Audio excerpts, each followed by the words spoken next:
Good Thursday morning, everyone. Welcome to the Volquest.com mailbag podcast presented by our good friends at Bluewater Climate Control. For all your heating and air needs, check them out at bluewaterclimatecontrol.com, or you can visit them on Twitter at blueh2o_climate.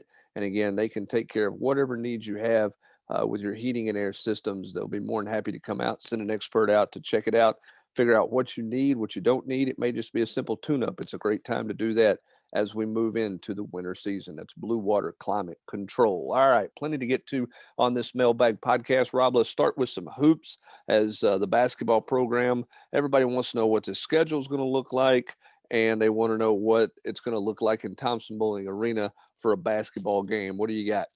Well, we got half the equation. We still don't know exactly what the non-conference schedule is going to look like, but this morning, Tennessee coming out and announcing what their guidelines are going to be for because of COVID and all that. So basically 18% of capacity, which is approximately 4,000 people in attendance. Now that includes, people working the game. That includes players, coaches, TV people. So less than 4,000 actual, fans in the stands. Face coverings required at all times, unless you're eating or drinking. 6 feet distance between groups, if you're not other than the 4 people that are in your season ticket pod or whatever. And a couple of if you're a season ticket holder and you're interested, a couple of things to really pay attention to. Starting on November 10th, they're going to go in descending order of donor rankings. You're going to get an email offering you tickets, probably not where you're accustomed to getting your tickets. And you're going to have 24 hours to respond. If you don't elect to take those tickets within 24 hours, then they're moving off the list, because the season's going to be starting basically in 2 weeks from when they do this. Interestingly, and not surprisingly, luxury suites are at capacity. Basically, if you own a luxury seat, you can fill it up with whoever you want to. That's going to count against the 4,000. There will be student tickets, sections 128 through 130, and there, as of right now, there will be no individual game tickets. Tickets are going to be offered as a season ticket, and that's pretty much it. And people are being asked to buy these tickets without knowing what November and December is going to look like. Do think Cincinnati's going to be at home. They've got Appalachian State on the books. I'm told there's a couple other mid majors that are in there, and possibility that Gonzaga could come to Knoxville, and 9 SEC games, and at least for now, Kansas is part of the Big 12 SEC Challenge. And Rob, because of the distancing and everything, there'll be no courtside seating. Everything will be up behind the barrier, if you will, up in the stands. There'll be nothing along the court side, right? No courtside seating. There's a 12-foot halo or buffer zone, if you will, around essential personnel, which would include certainly players and coaches. They're actually moving the benches. Tennessee is going to be on the opposite side of the court, as will the opponent, to make room for the radio, TV broadcast people, and to give some more space there. So that'll be a new look. Yep, certainly an interesting time in basketball. But again, we got full details of that on the site in a story that Rob has as well for all the information you need on Tennessee basketball and about going to games. The biggest thing to take away from there: no individual tickets going to be sold. So if you're not a season ticket holder, you're gonna have to watch a lot of basketball games on TV, Rob. Yeah, and just like in football, if you had already purchased your season tickets and now you want to opt out, you can obviously give that money as a donation. Tennessee has made that an option, as tax-free donation, or you can roll it over to next year. Is it, Brent? I can't remember how the football thing worked. Do they have 24 hours too? That just seems like such a small amount of time to make a decision. They had I think it's the difference in when the season is going to start. Sure, no, I understand. Yeah, but they had a quick, short turnaround time that they had to respond. I don't think it was 24 hours, but it was very quick that they had to make a response. And I know that the Tennessee Fund has been in conversation with some donors already for people who have called and asked. And so I don't think for some people that'll be completely out of the blue in terms of what's coming about, because I know they've been in touch with everybody who's got a luxury suite and everybody else who's got some type of premium seating to let them know what's going on. But basketball is going to be really interesting because there's still so many hoops, and no pun intended, so many hoops to jump through, Rob, to get this thing off the ground. It's different than football because it's indoor and we haven't experienced indoor. But I mean, yes, football's paved a way on some protocols from testing and some things like that. But in terms of the fan experience, this is vastly different than football.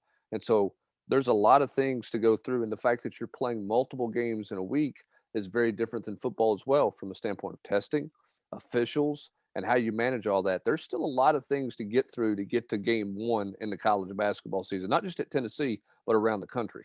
Sure, I agree. A lot of moving parts. I mean, there's more travel.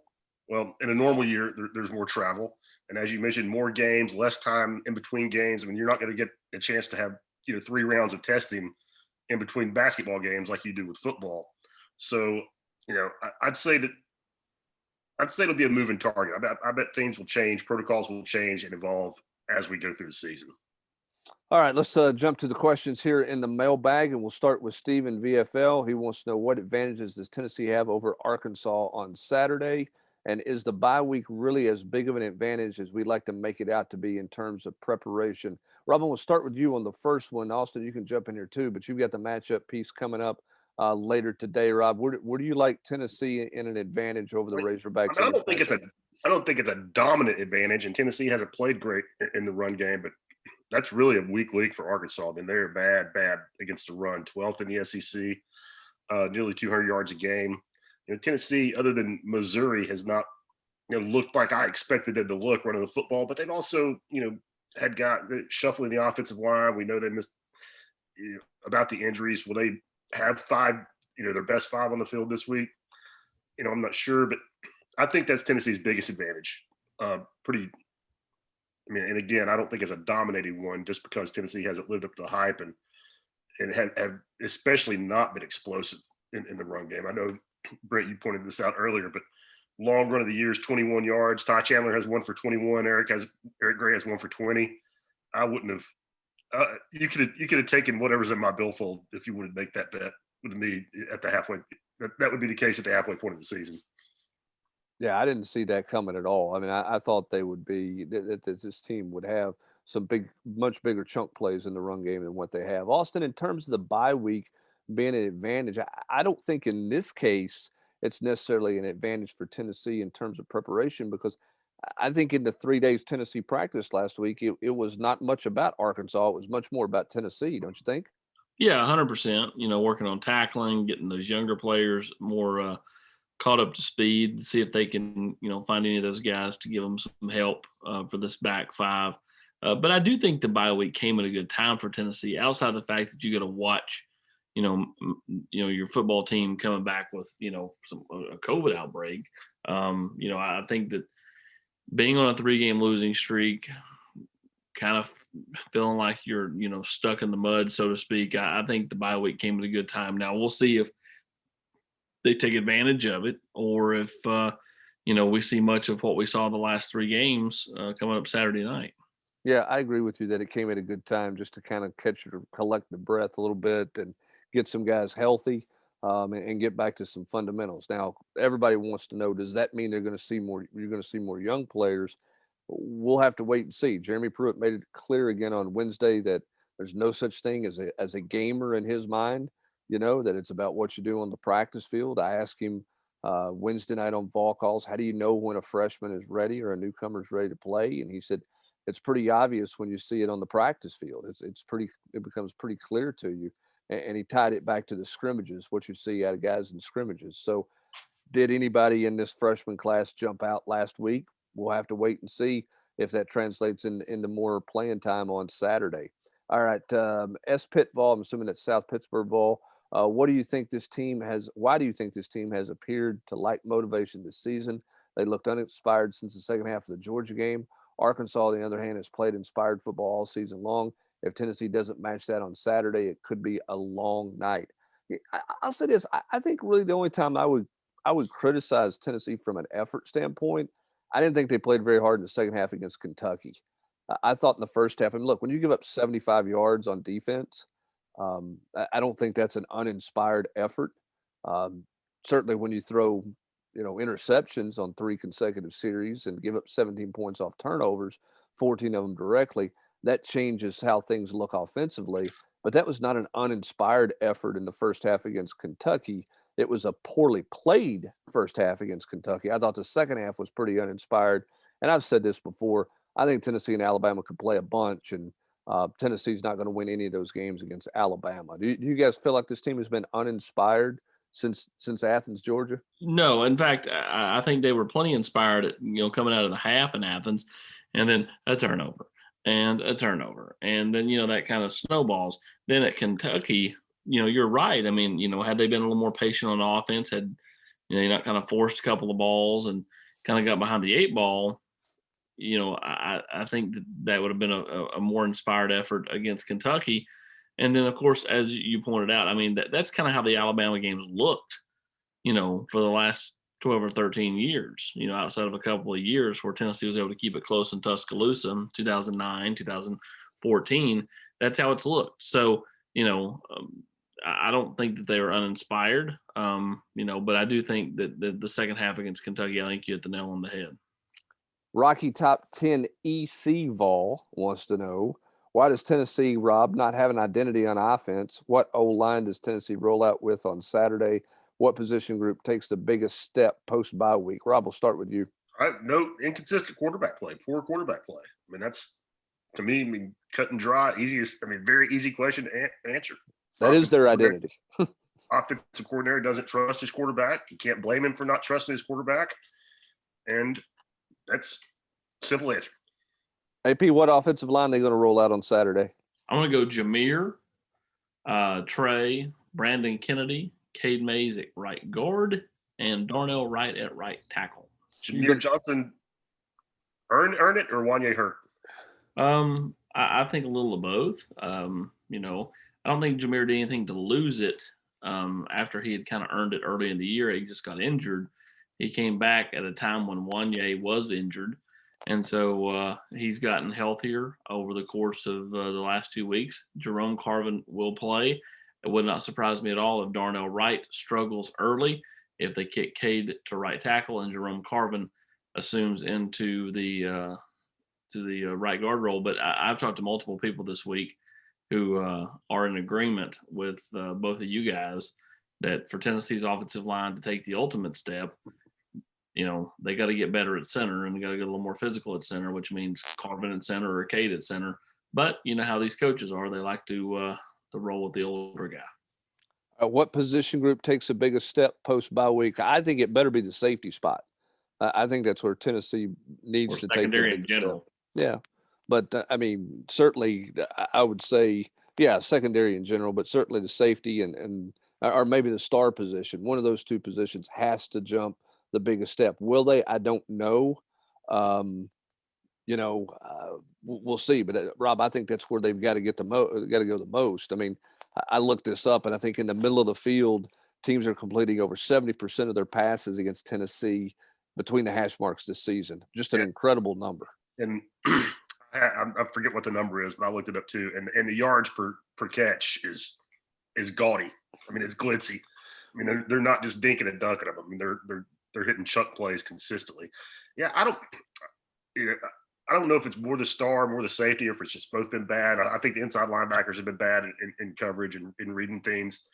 But man, if there's anywhere on the team where Tennessee, at least on paper and by reputation, has some guys that have some coaches that should be able to fix things in the secondary, it's there with DA and your head coach. And both those guys have got a pedigree. We'll see what this secondary looks like on Saturday night, because Felipe Franks, Austin can throw it all over the field, and they've got some weapons. Arkansas does in the passing game. I mean, they're not. Look, they don't have Alabama weapons, but they've got some guys who can cause you some problems when you talk about their size at wide receiver. If they get some one-on-one matchups, they've not been bad at that position at all. And Frank seems to be getting better with each passing week. Here's what I know. Nothing can be as bad as Tennessee's last trip to Arkansas, where they ended up on the top 10, the not top 10 for tackling, every list imaginable on that punt return, where the guy ran 6,000 yards to run an 80-yard punt return back and made Tennessee's unit look silly. Yeah, the last two trips to Fayetteville for Tennessee have been ugly in a big-time way. Ugly. All right, volunteered 87. Logic would say freshmen would see an increased role after a bye week, given the extra work they can spend developing versus preparing for a specific team.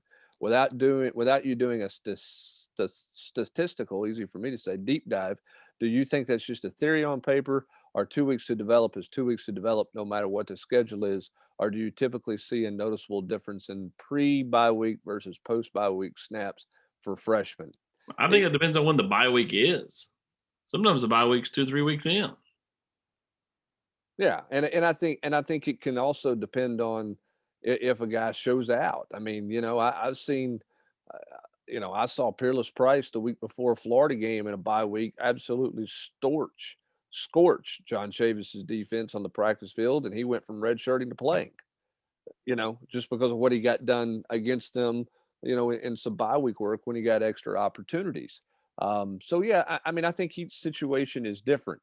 Did they get more reps last week? Absolutely, they did. Did they get enough to earn everybody's trust to play them to where Jeremy Pruitt feels confident enough that a guy's going to run a 6-yard dig instead of an 8-yard dig, or a 15-yard out instead of a 19-yard out, or a 12-yard out? I don't know. I think that the head coach has made it clear that's where it's at. I've said this and continue to say this. Give them what they can handle. Give them 2 or 3 things they can handle and play those guys, particularly at the receiver position. When you spend your time offensively talking about how you need to be more explosive, put players on the field who can be more explosive.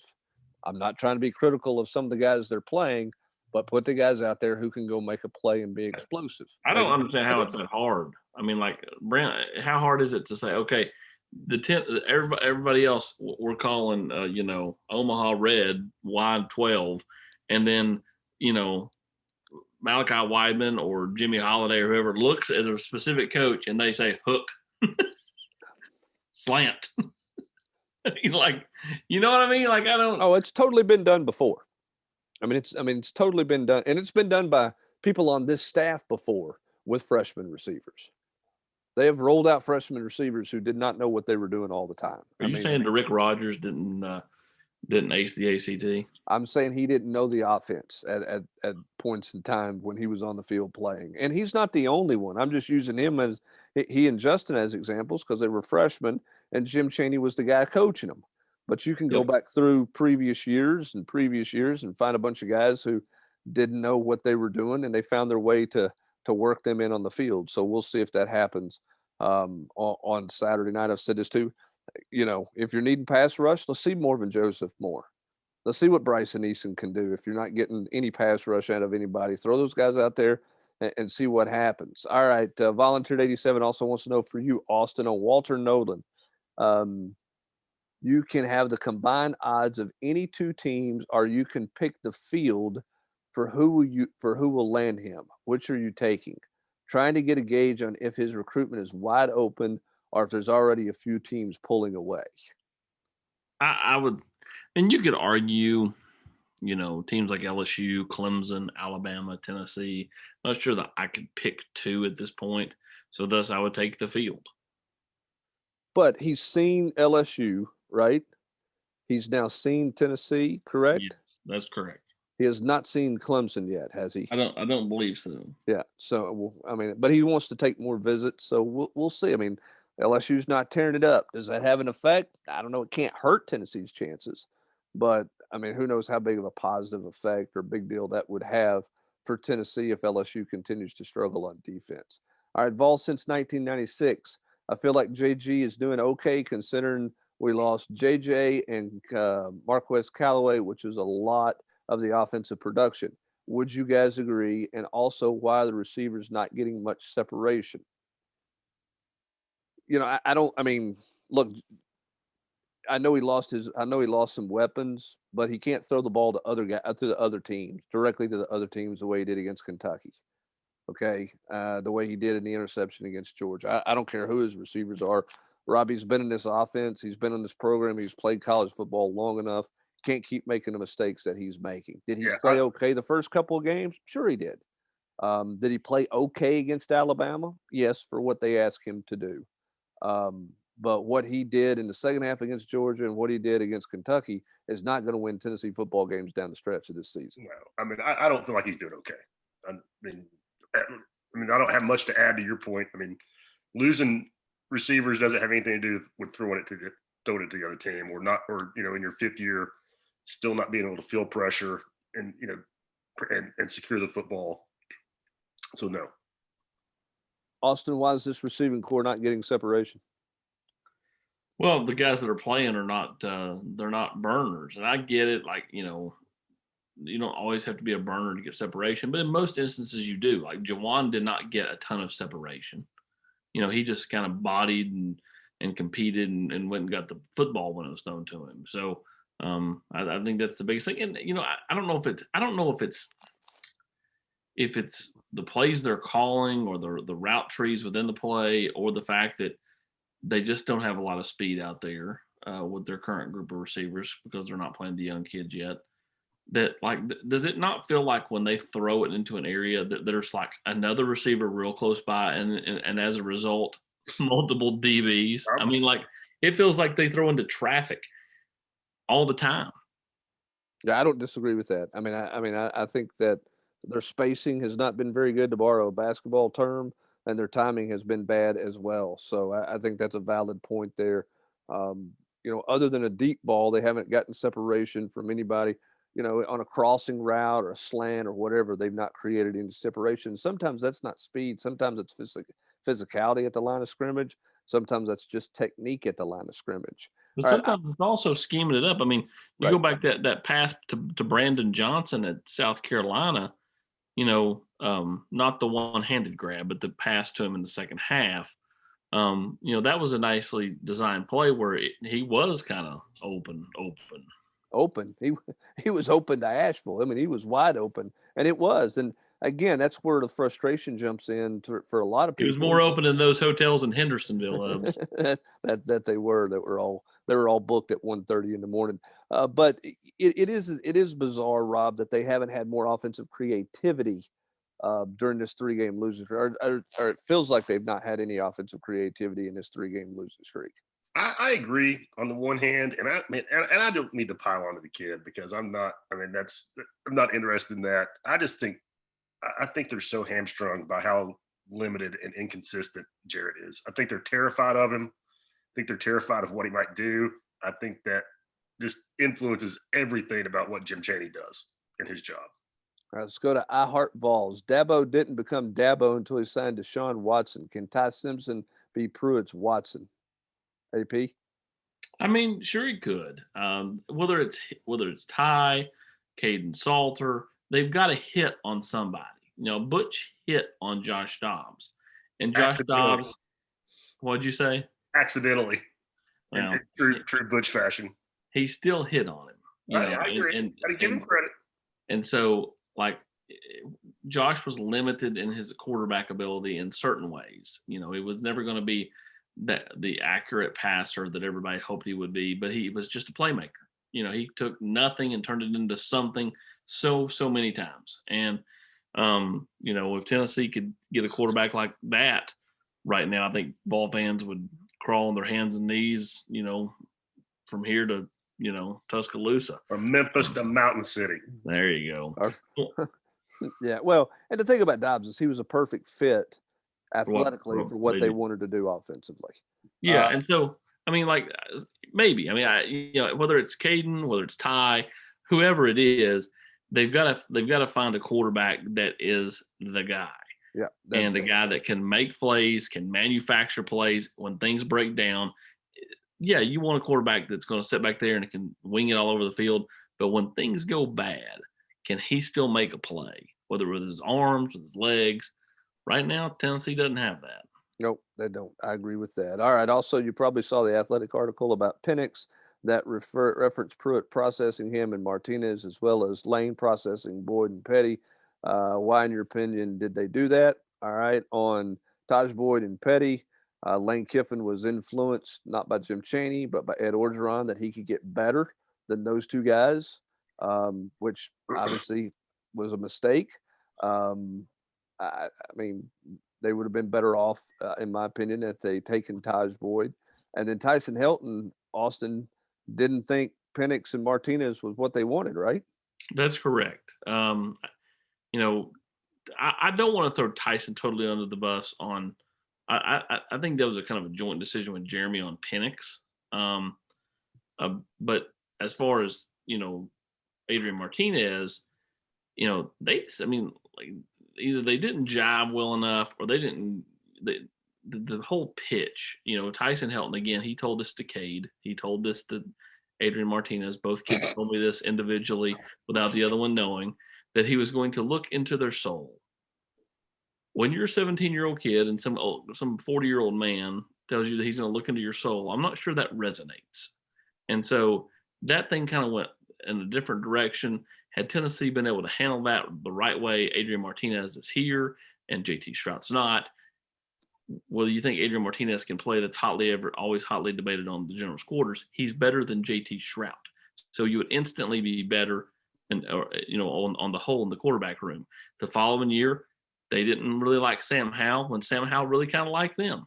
And then, of course, Sam Howell ends up going to North Carolina. He still may have ended up going to North Carolina anyway, but you don't know that. And so, would you have rather had Sam Howell, who, again, sure has a lot of leadership qualities that you feel like you're missing at that position, or Brian Maurer, who, I'm not sure has a whole lot of leadership abilities. He may have some raw ability, but from a guy that can, get in the huddle and everybody's going to follow him, I'm not sure he's that guy like Sam Howell has been from North Carolina.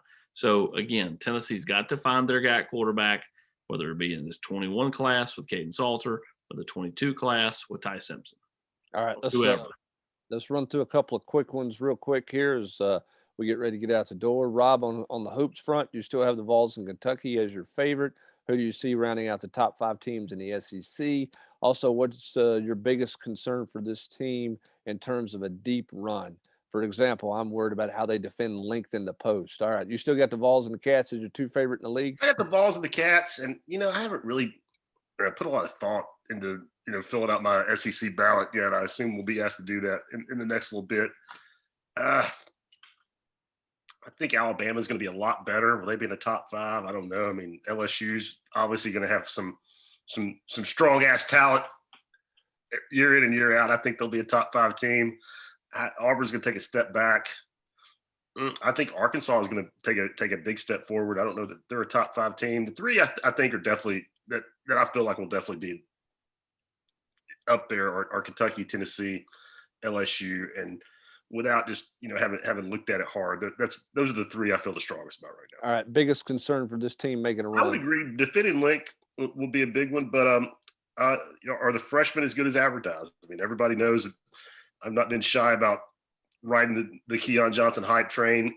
If he's as good as I'm hearing he is, if Jaden Springer is as good as I'm hearing he is, then I think Tennessee can make a deep run, but they have got to be that good.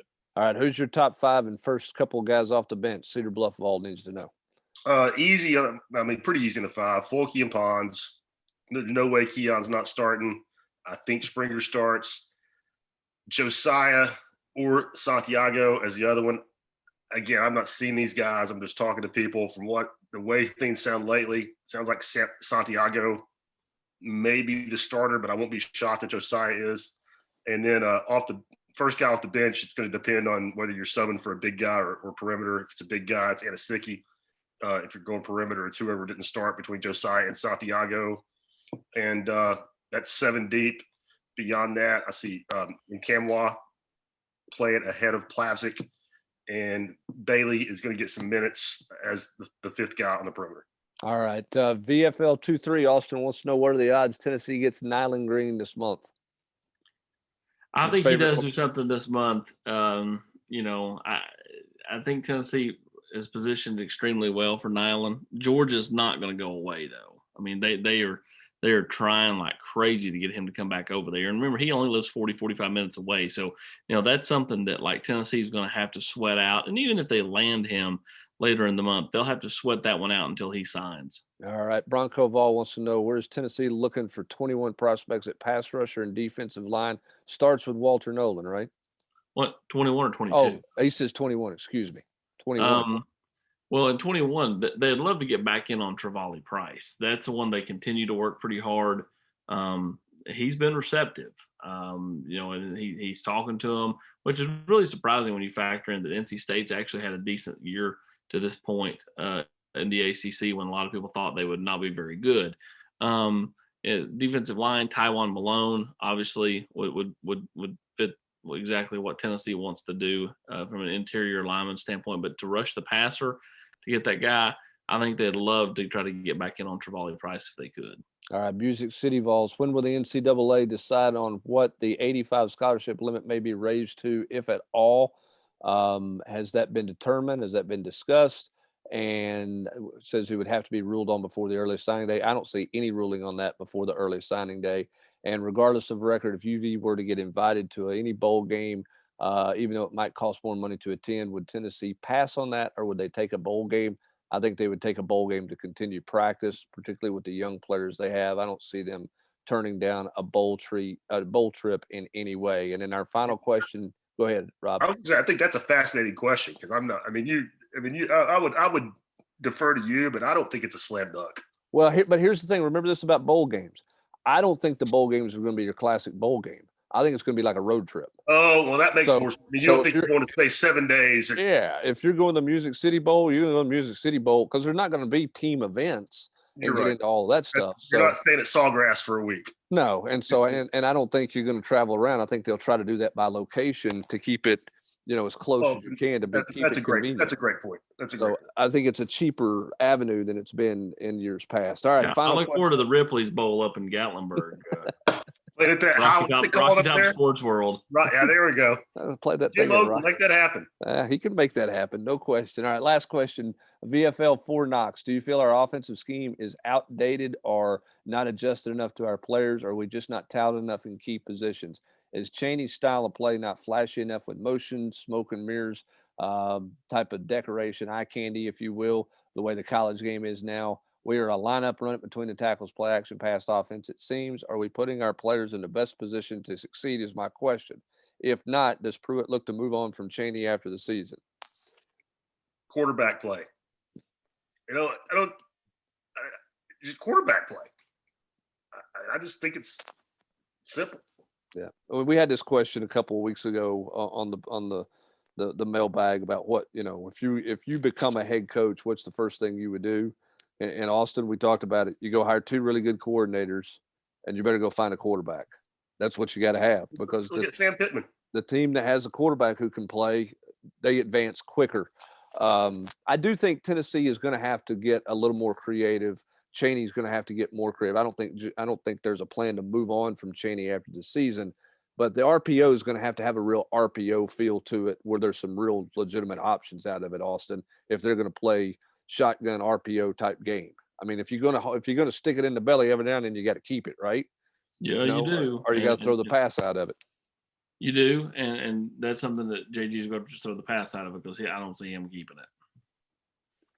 But their RPO game has been very ineffective all season long, even in Tennessee's 2 wins. So we'll see what this Tennessee offense looks like come Saturday night in a key matchup against Arkansas. We'll have full coverage of the game. We'll have full coverage to get you ready with the matchup piece later today. We have 10 things I think coming up on Friday, the cheat sheet, and all our coverage from Fayetteville as Tennessee looks to start the back half of the season on a winning note as they travel to Fayetteville to take on the Arkansas Razorbacks. Hey, don't forget our friends at Bluewater Climate Control for all of your heating and air needs. They're going to do your repair the right way the first time. It's the right repair. Whatever you need, they're going to take care of you. All the repairs come with a 1-year warranty. Give them a call today at 865-299-2290, or you can book an appointment online. That's Bluewater Climate Control. For Austin Price and Rob Lewis, I'm Brent Hubbs. Thanks for joining us on this mailbag edition of the podcast, and have a great Thursday, everybody.